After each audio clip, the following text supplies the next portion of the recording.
නාමනේ අයියා මොකෝ කඩේ දිහාමලන් ඉන්නේ තේ එකක් අපොන්න යන්නේ ඉනෝ මේ තේ බොන්න නෙමෙයි බං අර බලපෑ ඇතුලේ කවුද ඉන්නේ කියලා කවුද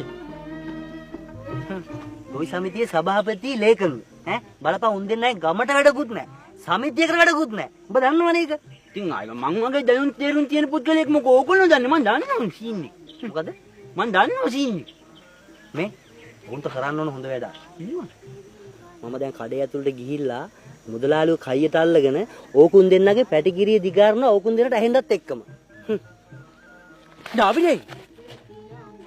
මා දෙන්න සපෝට් එක. ඔව් මම දෙන්න සපෝට් එක. උඹට පුළුවන්ද? මට පුළුවන්. හරි. උඹ එහෙනම් මම දැන් ඇතුළට ගිහලා මුදලාලිත් එක්ක කයිය ගාන ගමන් අරුන් දෙන්නට සේෆ් එකේ බයිනවා. උඹට තියෙන්නේ කියන හැම එකකටම සහතික ඇත්ත කියලා මට සපෝට් එකක් දෙන්න. හරිද? එතකොට උන්ුණත් දැනගන්නවා මටත් කට්ටි ඉන්නවා කියලා. හරි. මේ මොකද කියන්න තියෙන්නේ? සහතික ඇත්ත කියලා විතරයි බං කියන්න තියෙන්නේ. තේජමු.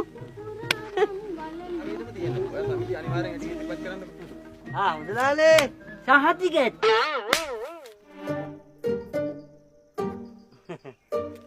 මුදලාලේ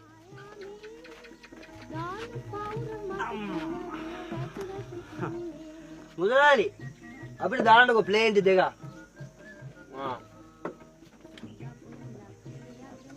මුදලාලි මේ අපේ ගන්නන් ජීවිතේට දියුණු කරන්න හම්බෙන්නේ නැහැ. ඒ මොකයි ඔබ එහෙම කියන්නේ? නැති ගමක් දියුණු කරනවා නම් සමිති සමාගම් ටික හරියට තියෙන්න එපා.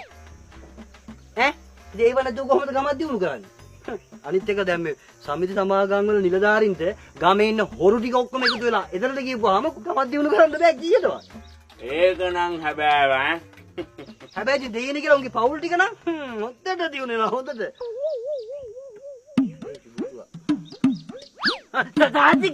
දාතිකැත්ත මූට තේරෙනවා. අනිත් උන්ට තේරෙන්නේ නැහැ උන්.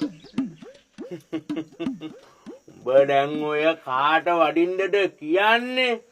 කාටවත් වදින්න නෙමෙයි මුදලාලි. මම මේ කතා කරන්නේ පොදුවේ. දාතිකැත්ත මේ ගමට වෙලා තියෙන දේ ගැන. දාතිකැත්ත. ගමේ සමිති වලින් කරන්නේ. දාතිකැත්ත. මිනිස්සුන්ගේ සල්ලි ටික හූරා කරන්නේ. දාතිකැත්ත. අනික මුදලාලි ගමේ ඉන්නේ සහතිකැත්ත දුප්පත් සහතිකැත්ත මිනිස්සු ටික සහතිකැත්ත මොකද්ද ඒක මුදලාලි පොඩ්ඩක් ඉන්න ටක් ගාලා එනවා ඈ යම දුරුව මොකද්ද බුරු කරන්නේ යන්නේ මම මොනවද